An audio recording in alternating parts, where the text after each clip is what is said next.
Home is one of those games that have no real intro or outro. You learn the story through a narrative and you shape it by making several choices throughout the game.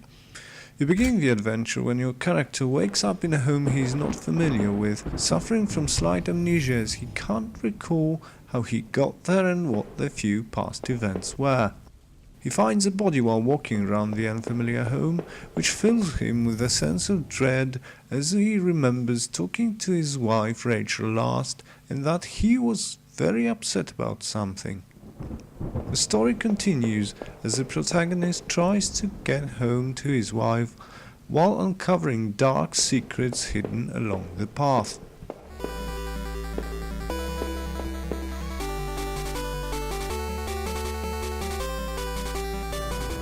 The game presents a nice pixelated style. The character is detailed enough and his animation is very nicely made. Early in the game we learn that his leg hurts him and you can see him limp. Later in the game he limps even more after one point depending on your action. The locations are well portrayed and quite detailed as well. Most objects are static save for a very small handful of animated animals. The light in this game is just conventional. The only real light source is the flashlight that defines the field of view. Other light sources like candles, even though appear lit, are just for decoration and don't widen the field of view.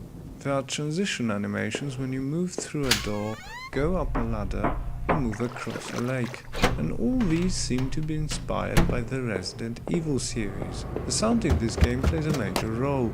Most of the time you hear nothing but your character's footsteps and ambience, depending on the location, which heightens the atmosphere. The music is of course present, but to a minimal extent, and often sounds very subtle. Music tends to appear mostly in certain points to build up the tension.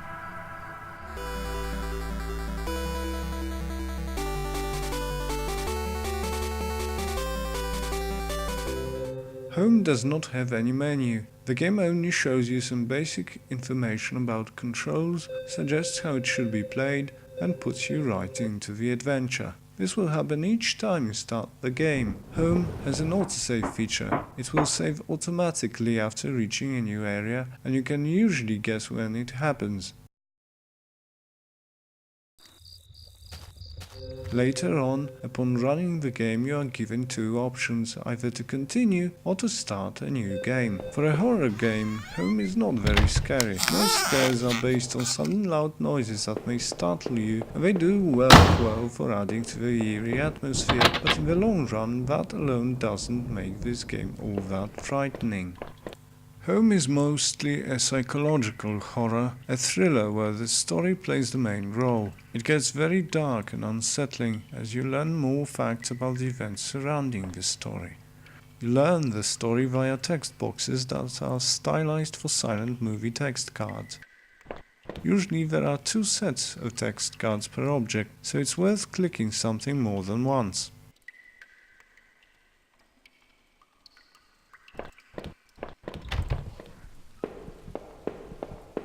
All objects that can be either looked at or interacted with are highlighted as the character gets near, so you will never miss anything, unless you happen to skip some rooms or paths, which is bound to happen during your first playthrough.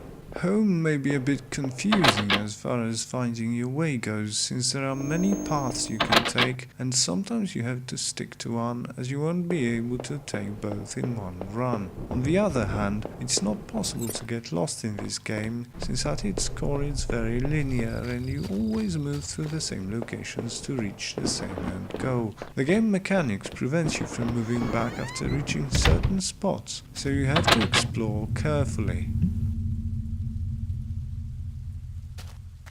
You can look at many objects in the game, and some you can take with you or interact with. Certain objects are crucial for you to progress in the game, others influence the story and its final outcome. There is no real enemy in the game. You never face a threat, as the whole gameplay is basically gathering bits and pieces of clues and information that let you figure out what had happened. This way the game often breaks the fourth wall as before making certain choices, the protagonist speaks openly how he feels about something or does the actions the player is suggesting to him. The game features some puzzles, but they are minimal and involve interacting with certain objects. However, there is no required order to do that. You only have to make sure that the given object is turned on. Like in one case, you have to turn valves and close them in order to drain water and open a path.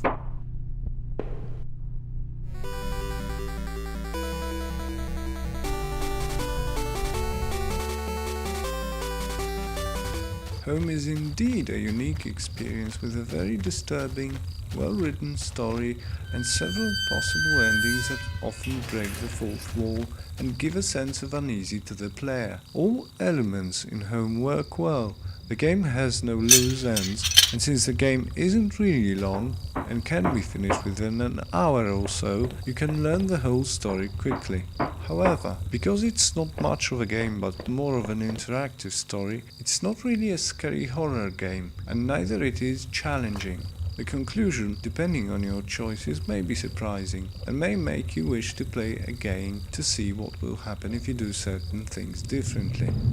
However, this will have you play through the same exact levels, gathering and interacting with the same objects, well, maybe in different order or being able to skip some, but still, taking a different path than before will only serve you once, and despite the fact that the game has more than two endings, it will become repetitive.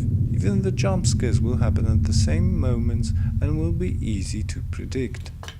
Therefore, while the story is appealing and interesting, making Home a nice psychological horror with a twist, we cannot deny that it might be boring for some people and disappointing for those who, upon seeing the word horror in the title, expected a game with lots of jump scares or a constant sense of threat. Because of this, we cannot give it a higher rate than 3 out of 5 cubes. It's an okay game worth looking into if you're a fan of a good mind-bending story. The never-ending tale.